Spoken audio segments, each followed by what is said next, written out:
bagba teklena makona bao adile chinye de gato oye be savola jesi enana me bagba teklena makona bao ame oda savola jesi ohaba seko ame oda savola jesi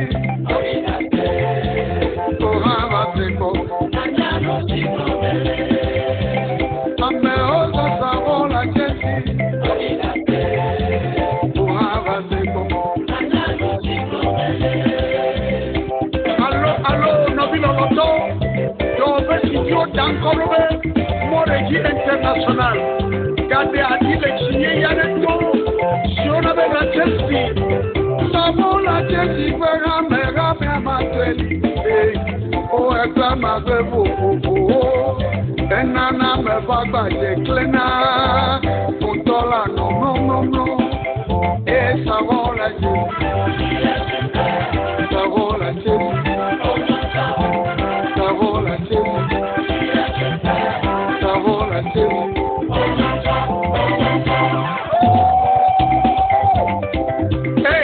Dime ya le atide ke na ba gbajo mo na ko ade to kule nu nyama nyama la gbaje jina wa san savola jesi ele toke be savola jesi ele toke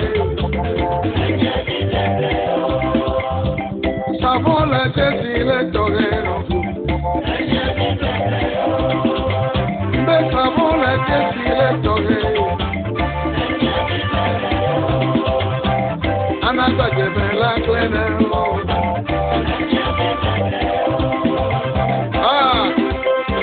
Adisia, le honey, et il va avoir miel à l'onichi, lemon, citron, aloe vera, aloe yadi, beauty carrot extra, le carotte gallo, la jessie, unti bageme dolele de sialeji, flibata abala plusa, nyatu chichopa, alo epie bawa, alo epie la gajemenawa, ana gajemelena kreno kekeke.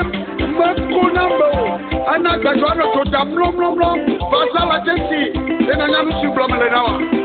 Savon la jesi, ebeli chale, demi chale. Ninyebe Moreji International de Nigeria et la DIAO, établissement et Gavebe, le pharmacie d'Italie, comme la cigare le nommé, et la DIAO va togo, et Coratia Homme, et Coratia Homme, et Coratia Homme. 90 61 44 15 90 98 49 20 Savon la Chelsea, bravo et tout ce que je me fais dans le locataire.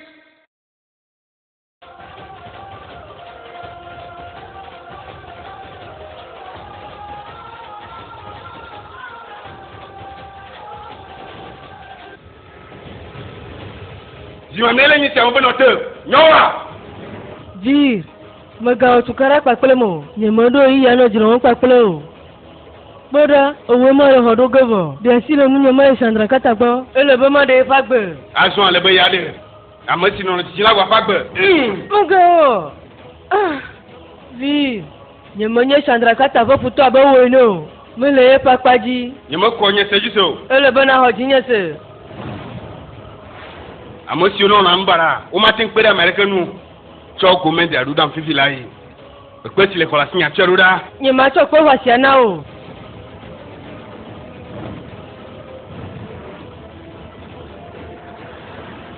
Le jibe ya ushana kanta. Ngwabu ikra. Nyema demo la kawasi le nu. Sandra Kata la kulo kaka o nkota. Nenyebe le ireji jole dran kulema.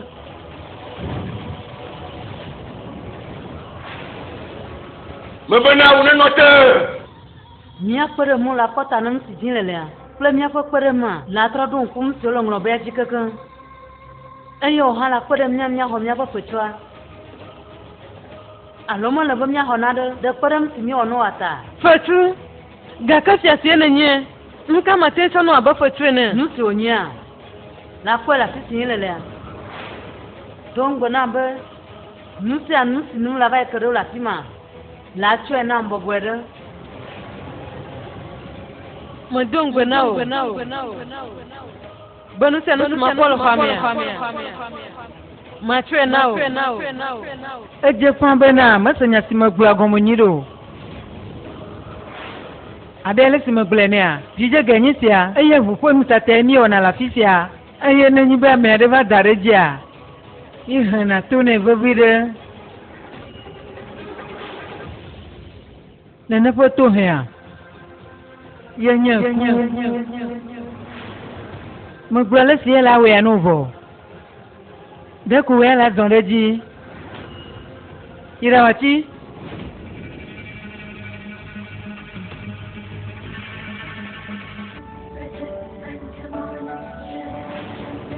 je pambo ni magado mo ko ko bore ka so mo do wa fanya jiyo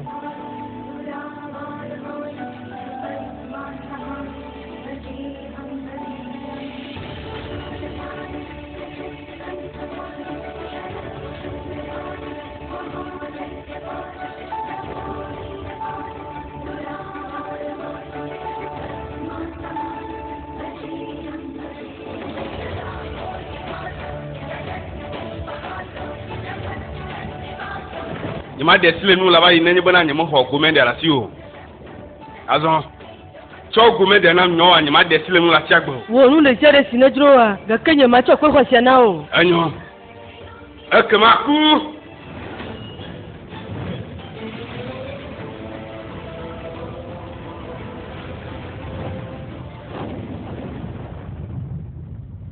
bedidi kan kuma ni ma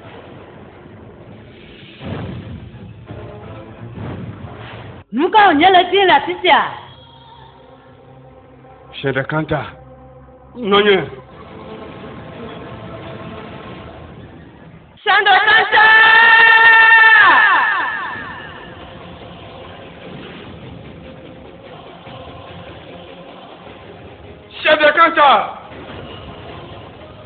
Sheda kanta bobo wota ele tijime ya goye Shanda kanta manga boboto manga do Shanda kanta manga boboto Sheda kanta bobota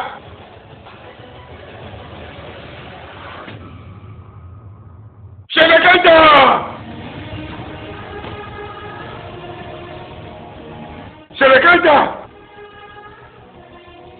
kanta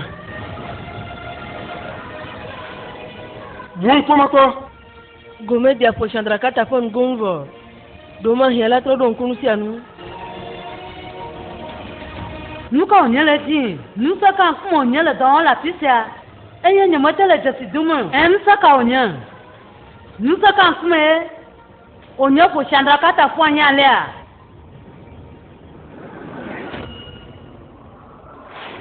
nka onyele de John leji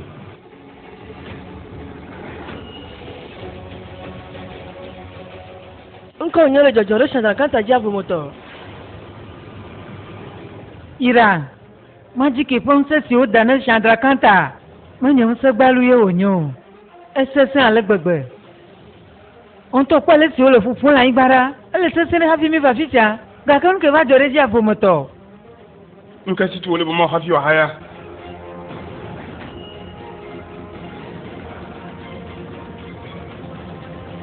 datura ala to dudu kuma shi kana ni bana mune datura fa tiviya se dia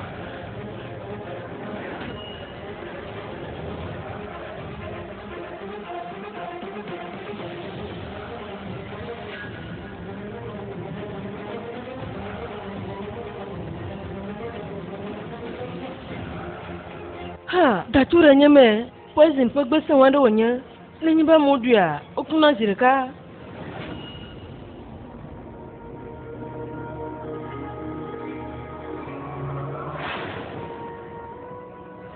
nuke ma wo virle de majibe na Shanda kanta wa tro don kunu si onlo be a alo le jijimbe na ya wiye aho ele be ma no te vie vivi lai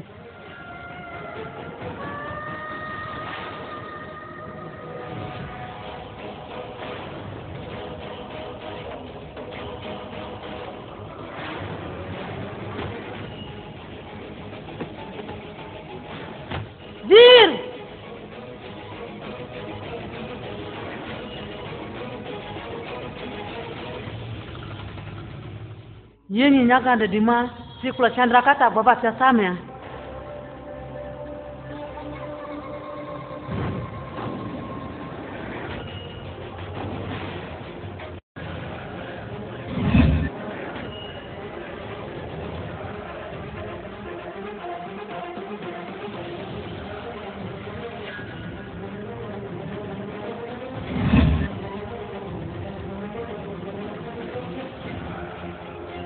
Janta fon sia. Munya mo de ser sin sa to hosia nono. Maji ke ola gan ke ko ko zane. Amakani nyom sia. O nyagasia.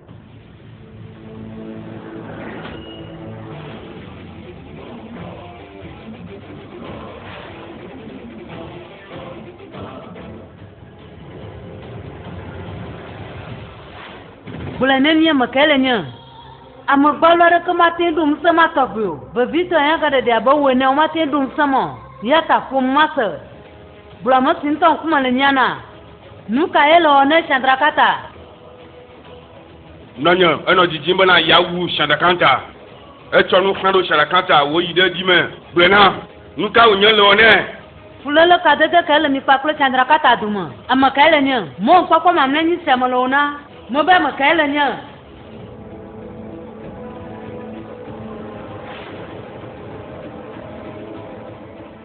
Nyamaga kwese ko. Dia mati kuma na nyatya. Nyo amana la kufu dia de. Mo le bloquer. Wonderful. Que poison.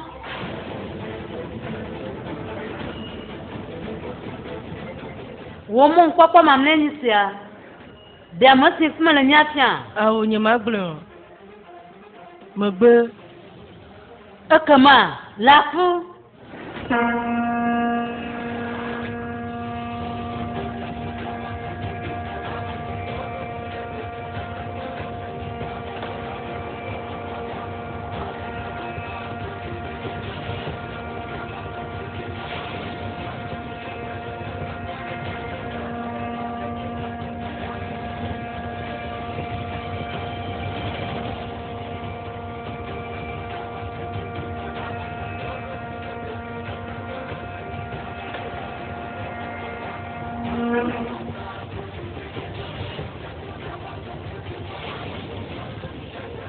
Nonyo, nelise sinia. Afika. Yagande de mane. Ira wachimu yagande de onyo. Majiki ola sesende. Alode. Onto mokwele si obuzi ni hapo mkuta. Chandra kanta. Chandra kanta.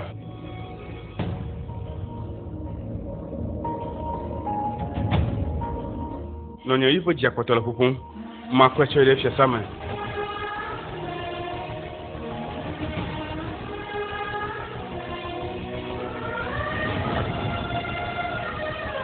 Nsa kan kuma ni sia badrama. Nyemo pom sa sia sabule bide ga drama ko. Ira. Onya lema. Nsa si ozana Chandra kanta dia. Mele vidego.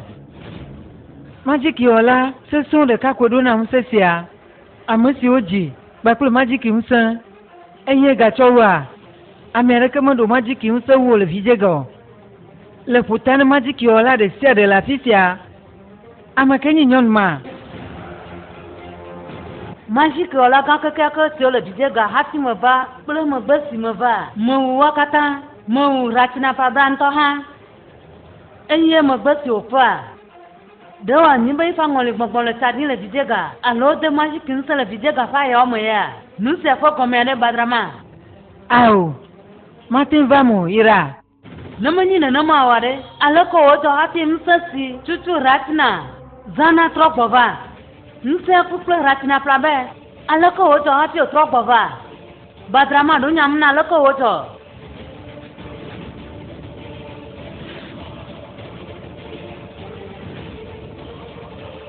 Chogbe adi na wala no tia safa ka kwanu jon. Fula ko ndu nya o. E popobo amo fona de kama ga gari wa domo.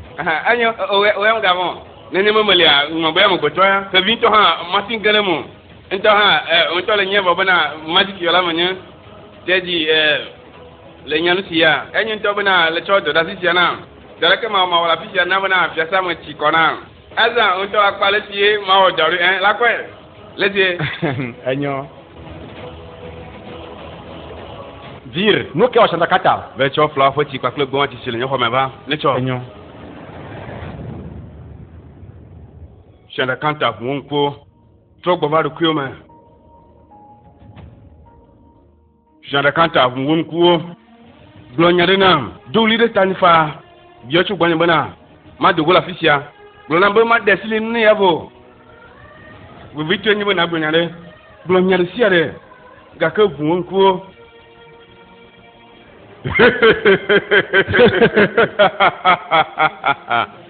Niko jele de la fisia nuka bonu kumya wa mile kupata nuka mo bosi obala la fisia hein cruisinga nka obala hey o ple cruising doma maya jo ejojo le niago de ko ya yamada din ejojo vru hey cruisinga nuka po ejupu na le ne mal khapuru nuka jojo we mo nyanu si joa ejojo nyere ka pe da tisia ejojo maya e ba tisia eye ejo gbendari ejo gbe ka pe da tisia anua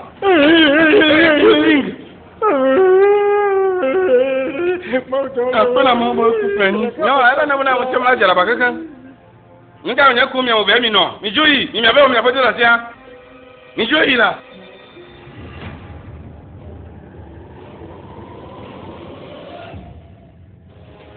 kupat nuka ke viwa no no ma be na bato ene nubu kai wato ekpo maya amkenya maya sibonya gro kwa kle viwa mi le maya vie suriaga fo maya vie ba fisia eye boka trojovo suriaga fo maya via va vijega nkate ba fisia ro nkata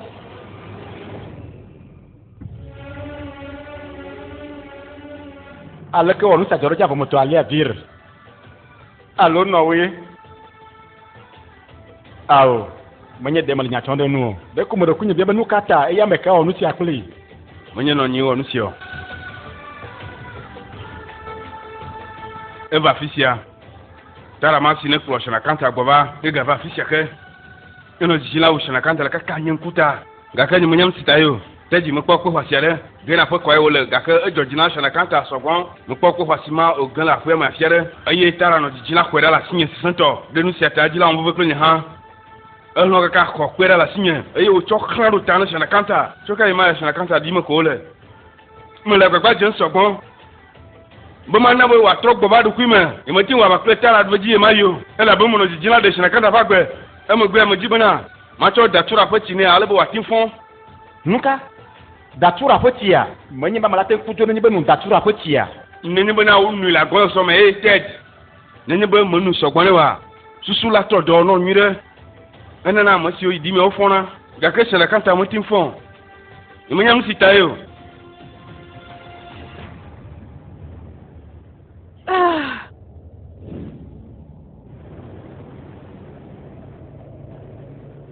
o abele fo fon tu di amana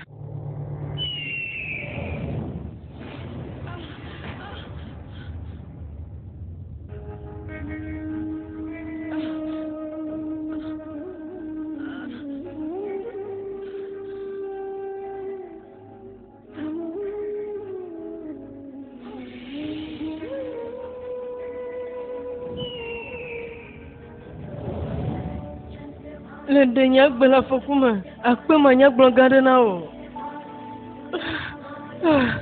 Chandra kanta ti te fere kale dime ga kenye mate de fa gbegbe o mata gomedia o be fo kakata ne vanye makale jibe atro don kunde sere ravo vi virno dijila cho da tura ne wanu nyimunya ne de ole dijila wi alo de fa gbo ela bana nyi bonu e fa vitukuria o fo na cho di maga kan nyi bonu sogbo a o funa zireka de o jila wi alo leko ala kama Ale que mon happy avec pas non moi si moi Chandra kata le do.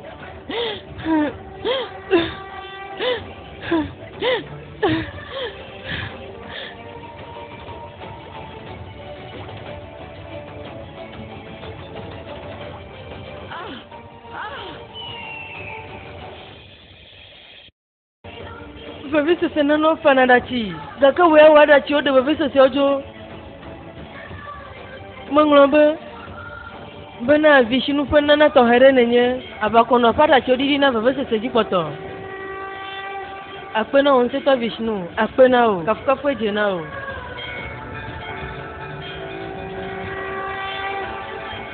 Azwan le bema be kono no mo si me Chandra kata lea. De otro don kunde sia dia. Alo mo kwa vamo. Nili Cecilia. Nina mo vonto mo sisi bana mo bu.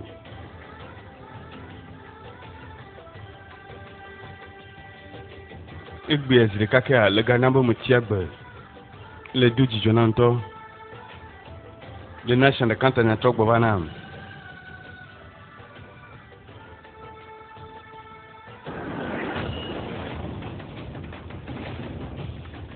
Nunca teno anuncia plan. Nunca teno flunde nu. Nika le dilablo. Nunca teno dala kwanando. Le blonambe ya promé de sronyegbo. Gaka sronyama va fisie na klon yo. Eye si mama va vunyan kuwa. Afisie mo podo kunyele. De le dun kunadia. Mado kunu se okata na waklema na dia cho gbonyo ba ma kle do na ma va dogo kle sronyo ga ka nyama nya ti sie na plan yo eye nu ke na wakla mo plodu ya fi sie na plan ya azo nyenye sia nu ke nye nu se okata nu ka onya na wakla ma de na gbona ba ja pro ma sronyo gwa afika ya de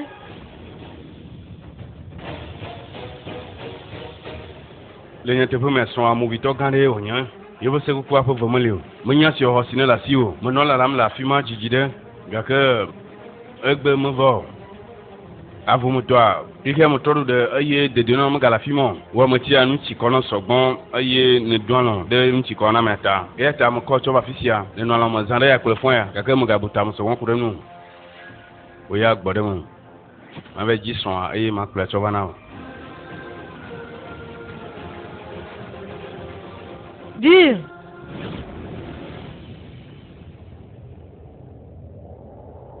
Magagblon darijo. Mandi, la blobo magagblon yere ka dafisio. Mele vovon le chia sa se amado ko le abe. Amade la fisia jawu mwene. Amade. Sunyenye futole nyagbe yumochi. Alo na mabona le joko alava mwene. Nusi afode kama vamu. Amerika matin kasile nu teti ziare si yemo le dukle o we jumla ni ntoma ve chanku kwara we amede va pe mo le jina vu klo ha le seigneur si gnom le nawa ma trova zalea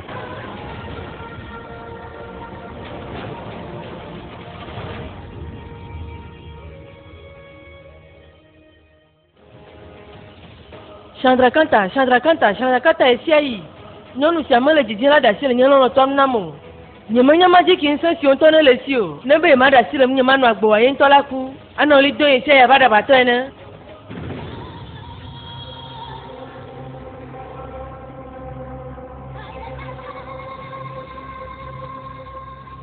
Nuka dinele le higa po no matata mo yira. O zon badrama, on to lan fu da le amnyira. Ati si tutu mo po, jidu dwa no aye nyisia. Tu baba gbada bo so bon ha. Mo glo akata du mo kankan. Mo maji ke olo kata ni mo glo. De ka dario. Blenan ati ka maji ke ola se acho. Gata wa ye kom son. O samu jo aya klochin to hato. Amere koko potoli badrama. Ratina fom frontiere koko potoli. Amere sinyamate trong bamago. Alo nyamate wio. Mondola kera masi onyam kwe. Eye nyamata ki pokbero. Eva kaka nye drama. Vala va hundam nye. Ejagwa kaka te dole magique olo fom sam. Bano tele nyeto nyongkume. Gake ni mete onare kene. Badrama ni mablo. Ble gande nyisia. Irawachi. Amane si are sinye ble ma. Makana jibo macho vijego. Yata male bena no nu hareto. Ira fokwenya. Nare sineno na mudumo la foma. Ela ba fokusi la foma nawe ya. Aya vwenje de ubazuna. Don kunya si ayira. Ama fofu mtowe tunawia mtumo gweduma. Makafanya unye glalala. Glalala be menyewa. Ama bubu kawanye. Avio vir glomale. Ao badrama ao. Asile banye madon no fia motoji koko ya tamate titre de munyo. Dele kwa nusi ayira. Ekwe wasi onye. Eye ekwe wasi si atutuye. Oda overo Chandra Kanta fotama. Bena wa ble ha hukal fonse si ozare dia. Alebe wa troton kudodo nu. Ira onto buenu po. Nyoku na kata kwela fimale yi mama. Vir. Chandra Kanta. Ewo. Baklenye. Ayema we dakpo wasisi abode vegetanium. Nyama tendeo. Azo amabubu ka ekpoto. Amama, yenye ametile Chandra Kanta lo. De kapu vio vir. Le gomo jeje amadu sesere la mabe. Nse bubu ade onye chua fiereva de Chandra Kanta pagbe. Gake ao. Ba nse bubu ade ke onye o. O dakpo wasisi o fu Chandra Kanta fota. Eye amake hekpesi ava. De kapu vio lolo. Vire.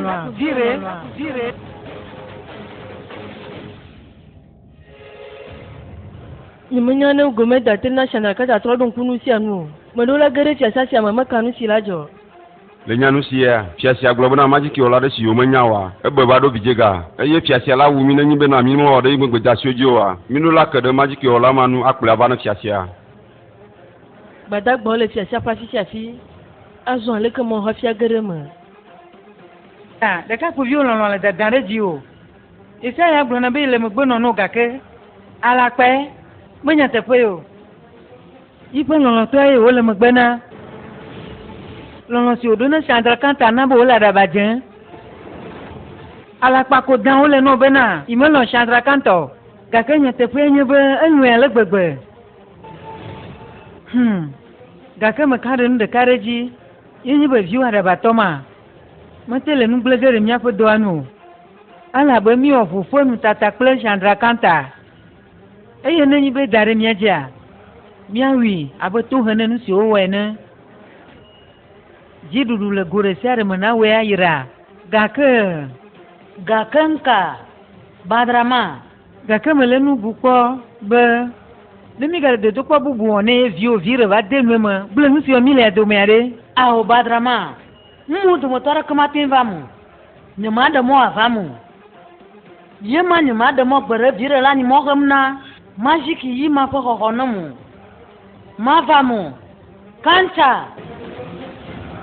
nye fiasi Iji datura vana. Datura matutu. Si vire zana Chandra Kanta. enyu mese Irawachi amakele jasan dansura fo flawana. Na doku alo na nye. Ao. Na moham sile jijila glenye paklo dumea.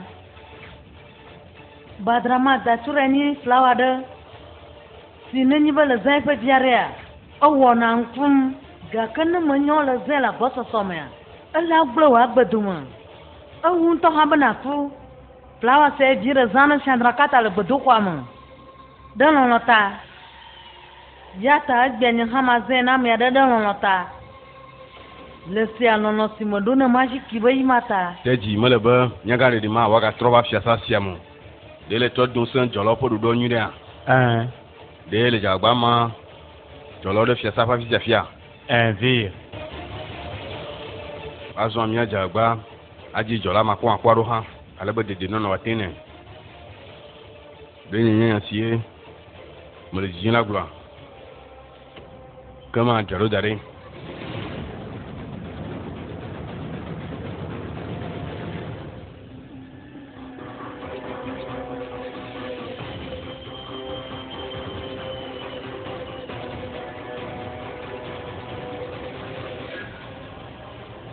Nukanye sia.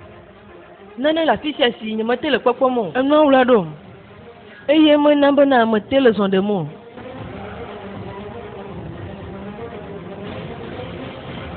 Nu sia Magic va kpɔwɔnu nye wɔ da ɖe akpɔwɔnu aɖe si me ame aɖeke mate to ayi fiasa me o ame ke wɔ Magic va kpɔwɔnua da ɖe afi sia.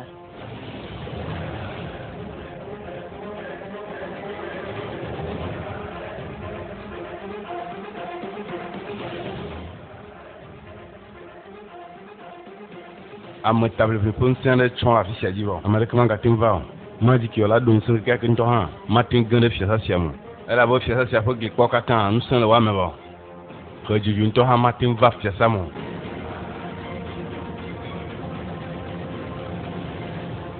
Azɔ aleke medze wo hetsi yi ɖe fiasa me ɖo.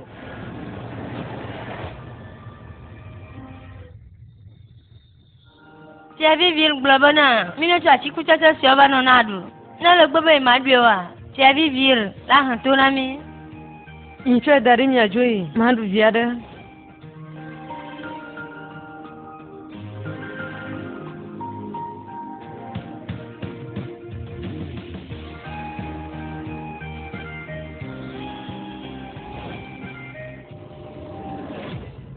Nu nye ma.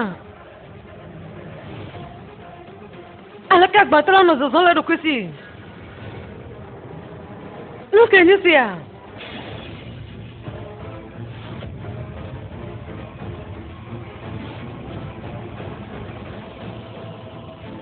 Nu ke wònye le dzi le fiasa me. Menya mɔ ɖeɖe ko. Agbãtɔ hã le Magic wo.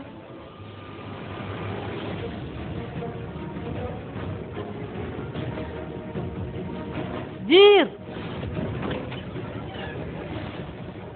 Vir! Vir!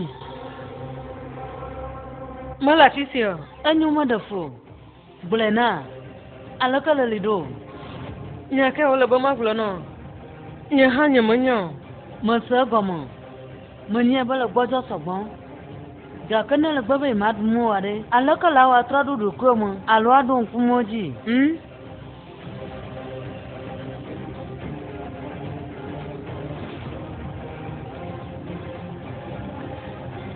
Atikutsetse. Kɔla. Nye ŋutɔ medo ŋgɔ na wo be makpe ɖe mo la trɔ ɖo ŋkumo katã dzi. Ya ta ne me be wòne ɖu naɖea, nye be hiã na yie. Ɔna ɖu. Atikutsetse gbalu ko nye sia. Le dzagbagba vɔsa gama, gake meɖe vi aɖeke o. Metrɔ ɖo ŋku siwo meŋlɔ be o. Mitsɔ daɖiɖɔ siwo bia yi nɔ gake nu sia metrɔ na ɖeke ku ɖe nye nu si meŋlɔ be nu o.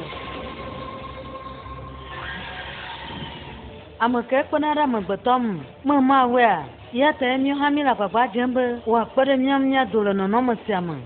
Mítsɔ míaƒe agbea kple dziɖoɖo da afɔku me. Ya ta woame gagbɔdzɔ. Nu sia mu la trɔ ɖɔɖo, la trɔ ɖo ŋku ɖe sia ɖe dzi kekeŋ. Ale sia anyigba trona ga sia gamea. Nenema ke wò hã dzena gbe sia gbe ma. Eye ƒe kleklewo wɔnɛ be míaƒe dziɖoɖo trɔ gbɔna gbe. Ya ta eme be megaʋu mɔkpɔkpɔ. La trɔ ɖo ŋku nu sia mu dzi. Meka le si wòasesẽ o mato mɔ ma ɖe koko dzi. La trɔ ɖo ŋkumo dzi koe.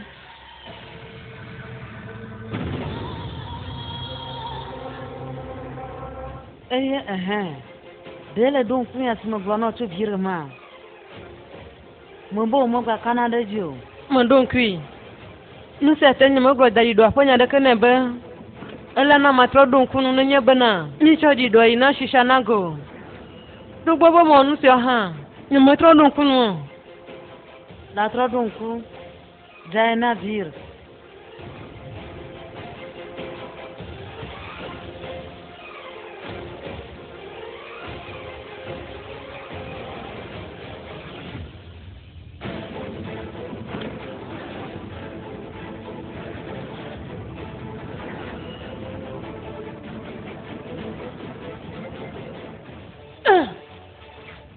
Sia me ŋkɔnyi gbalu kolo ɖo gake kpentɔ hã ɖo asi xɔxɔwo elabe kpe te hena mɔ na amegbetɔ gake woe mete he mɔ na vi ɖo mete zã nyɔnu nyenye si le me wɔ la te fa vi alo akom atɔ yi mɔ ma ɖe dzi ale bena biri wano ano gbonde biwata ga kekpao metewio modono no viade tetinio mo nadako wo msena jijo drifuku kure birum nyaka le glona le va piasa se le dire gudia afisi sikakple bo wa tiole ya hwalo jijo drima kuku kaba amakwa ala be titi la ya doko lo na ma bo ma chokpe ma tuta no we no no grama mo de na dire ntokro eyi asuba ma dia mo buba resijea na da ka ku jine vir amende sila na check pandeja munya don konyiko ga kala ona msio jimale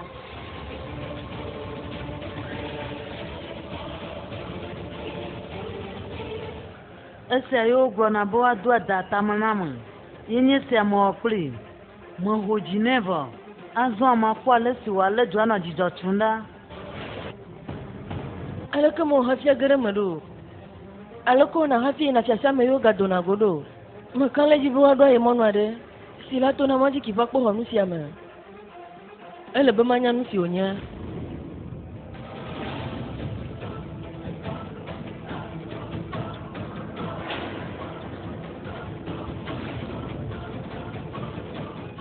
anyonto kem nene ma na hafia na fiasa me ma makwe alotinga sila lone ayoza fika makwa alotinga sila alaka ma wa gare mado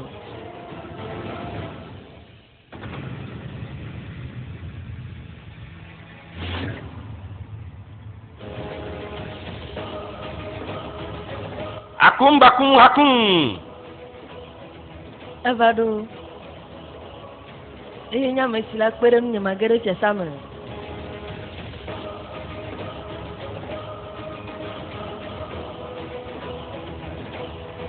kro noklo gomba na ma vi va fisia alaka ma vi lava vijigado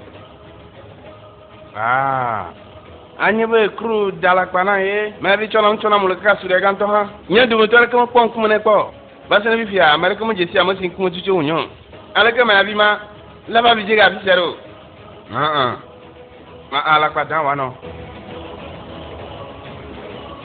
enya maya vi mide ga kesi na chona mo ayo nya banye si ayo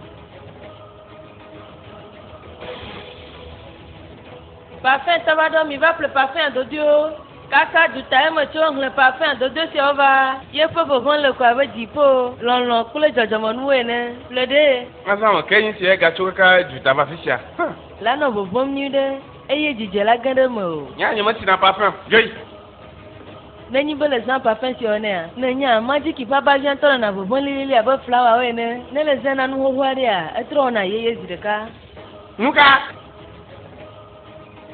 ngene ngo bibile ba babinya eduhwa na magona wa babinya le kwa ba ya oyeye chwene joi nyama le parfum wa dimu joi ta flache zen kwa zireka tetila magic fon selema nyama mblo la to malolo zireka ya dobia aw nuka te ma le parfum si le cholo ni fiamado bodiri nyen to ma chance na jiruma chere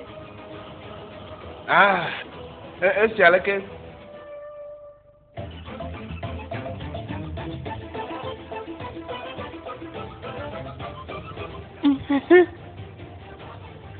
Lala bébé choco enya enya kwa ba flower ne va ne ma fo tere lu kunye mla majiki wa o dore jinyento ayo malo no kwa jibli mo va no te ne ma fo la va mo ga chola tu go fianye anyanye nye no le nya kwa bo mo le va nyento ma kola ba bi nya dicha nye le sema oh no va la nyelo longtemps bonanda no chenchi la fima no mi premier no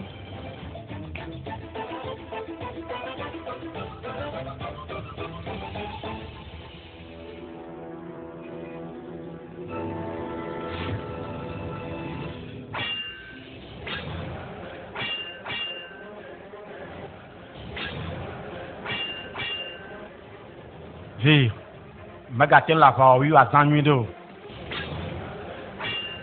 Vir ntɔ ava wie o nya. Si pem ne da le gbegbe. Nenye be wo wianu da bele si le glome ne a. Teji mata no dio dun la fisi o. De be du dinya. Ni mo kpɔ gegan.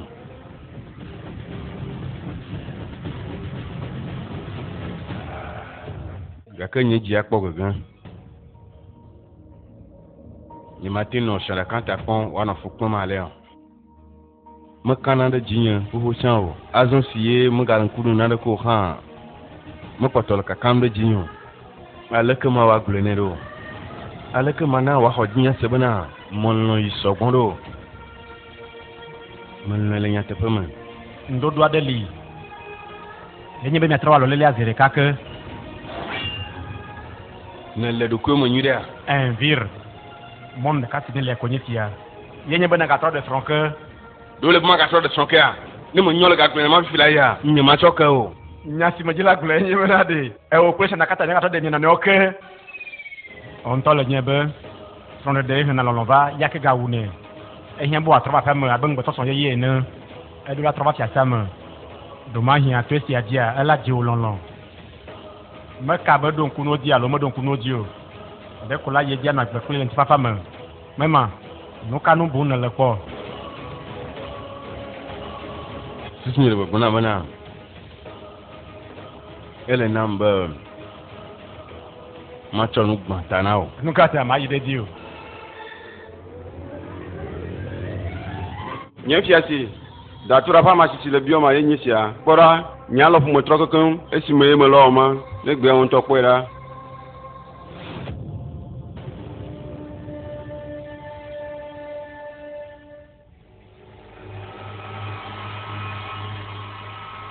Jola se sont le piasa parti de siade. Ne me dit la gueule piasa mais ni maté joyeux que bon wa.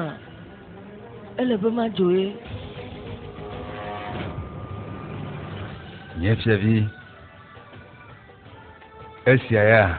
Eto se so pokpo me o de to le. Eye pe hwa sisi a. Ye nye pe hwa sisi na ko chiu to Catalia Pradesh. En kwa rubi siara yo cho magahiara pe fiakuku. E pe hwa si blos ya.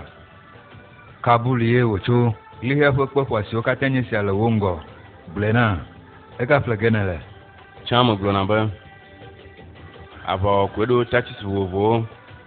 Ni menye bana bo kwa sioli wovo ale. Ma udo so gwan le bo ba. Ya chodu na chona nyonu. Ni menya wadi on to siye ma cho. Plesi ma gle dario. Nyaju ale. Sawakatana. Nyefia vivir. Le ba ida ple kwa sisi okatan. Makana jibana mwesi na le wafla na ya ha mutahwere wonya.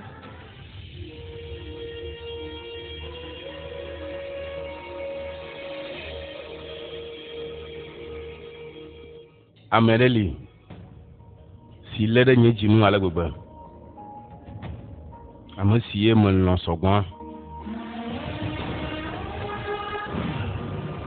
Me kpɔe be ɖa ele be ma wɔ nu se ma ɖe hafi ne ma te ma wɔme via dome esia ma nɔ mea ma nukpɔkpɔ ma sɔ asi nye ma wɔ lɔlɔƒo nu metoto siɔ gena ne le gbea etre ko la nɔ wa gbe ŋkekewo katã ne le be ma tsi srɔ̃ ma ɖe wa ele be na wɔ nane.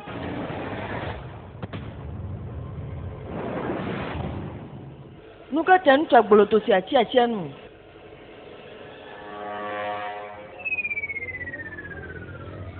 Nka ho me la fisia me nɔnɔlɔ na atsia o man nuka tutu nye le de na o.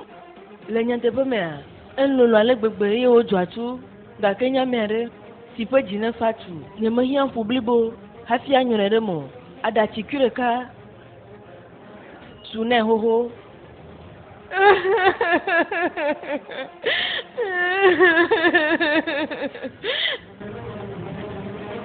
Gena nuka onye jɔ nuka fabi fa ne le.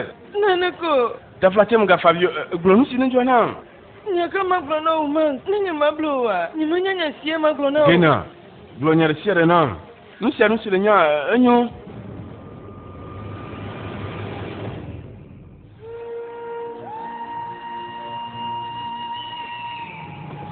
Akpe na ŋusẽtɔ vishinu Chandra Kanta li dedire. Gake do tro don kunu si o ngro be a.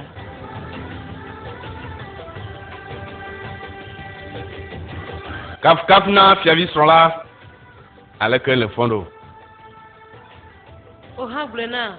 Avec le fondo. Le be dila pro ma ve dogo plus ronye. Nu ke jo. Dene le dila ga frunden ma. Seront loin. Flo de nous Chandra Kanta.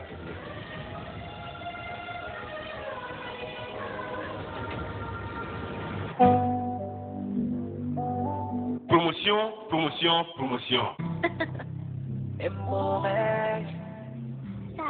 Établissement Amis du Monde. Car la promotion, quand on regarde Womna, il peut nous plaire là au Qatar. Nous, qu'à dire ventilo, antenne parabolique, clé USB à audio, écouteur. C'est la do à ce vivina mini qui est portable Android à audio. Si on y a pas aye on a donné. Choko de quoi mo wi ni di choi. Portable balu si on fait batterie dans la nuit. Choko de coup tok la fandi. Commande à télé. Marque ham o. Chargeur à audio. Télévision écran plat LED à audio. Habillage nyako si on y a deux langues portable o nyako ko la lomanami. Porte télé si on dong seigneur. Allez mi a fait télévision à de grintinami. Ou fait si on a do aye mo ko la nuit de on la fima. Me ka ga hume de ciel ciel chola siva établissement Amis du Monde. L'accord comme nous de ciel signé la FIMA appelle. Migan lobo ne mi portable Android de l'établissement Amis du Monde. Niazan wifi un mois famahe. Nia faut cap mon nombre woni siao. Plus 228 99 60 33 04 92 97 56 67. Nene ba mi électronique pour nous à de dima. Établissement Amis du Monde ka ko mi ati Paul. Eye mi apo dila jema. Établissement Amis du Monde, c'est la satisfaction totale.